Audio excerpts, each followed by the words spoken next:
Long ago, in the desert village of Gidan Rana, the nights were brighter than the days.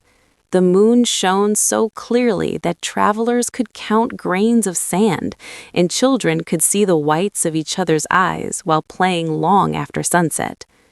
The elders used to say, "As long as the moon watches us, no evil can walk freely." And so the people feared nothing. Until the night the moon disappeared. It began without warning. The sun sank beyond the dunes as it always did. The villagers waited for the silver glow to rise. Mothers lit no lamps, trusting the moon's light as they always had. But the sky remained empty. No crescent, no shimmer, only a thick, swallowing darkness. A wind rose suddenly, cold and restless. Goats bleated nervously. Dogs howled toward the sky as if they saw something no human could. Then came a scream from the edge of the village. A farmer, returning late from his fields, stumbled into the square trembling. "Something moved in the dark," he whispered, "something with no shadow." Fear spread like wildfire. The elders ordered torches to be lit. Flames flickered weakly against the heavy black sky. For the first time in generations, the people realized how helpless they were without the moon. The next night was worse. Shadows seemed to move on their own. Children claimed they heard whispers calling their names from the dunes. A trader swore he saw two red eyes blinking from the well before vanishing. By the third night, no one dared step outside. The elders gathered in the shrine. "This is no ordinary darkness," the oldest among them said. "The moon has hidden her face from us." "Why?" the others demanded. But no one had an answer, except perhaps one small voice.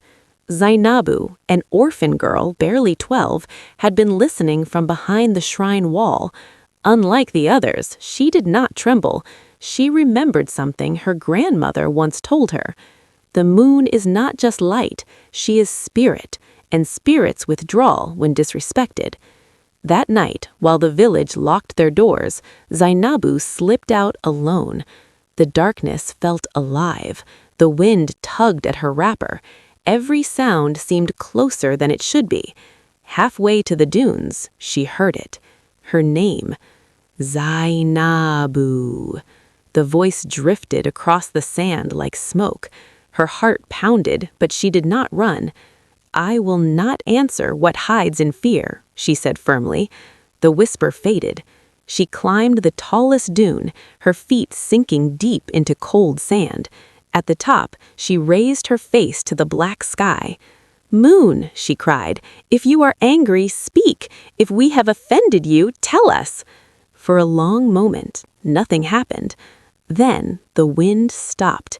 The darkness thickened, pressing against her skin, and a voice, vast and heavy as the sky itself, answered, "I am watching." Zainabu fell to her knees. "Why have you left us?" "I did not leave. I hid." "From what?" "From them." The desert trembled softly.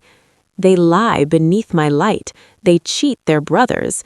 They spill innocent blood at night, believing I cannot see. They give thanks to no one. They believe my light belongs to them." Zainabu's throat tightened.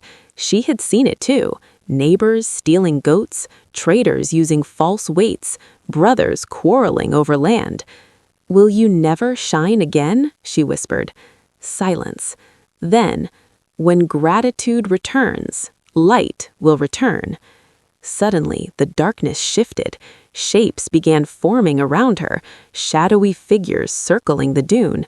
The red eyes, the whispers, they moved closer. "What are they?" Zainabu gasped. "The things that grow where light is absent," the moon answered calmly.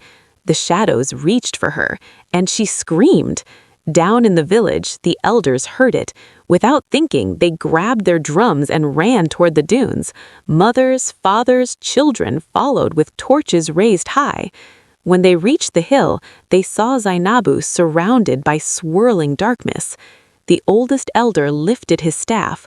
"We have been proud. We have taken your light for granted. Forgive us."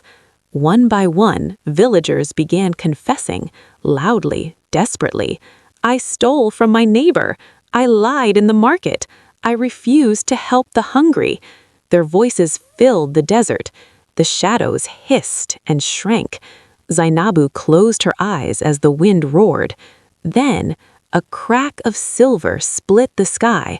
A thin crescent pierced the darkness. The shadows screamed without sound and dissolved into the sand. Light spilled over the dunes, brighter than ever before. The moon rose full and watchful. The villagers fell to their knees. Zainabu looked up, tears shining on her cheeks. "Will you leave again?" she asked softly. The moon's voice echoed gently across the sky. "I shine where hearts are clean."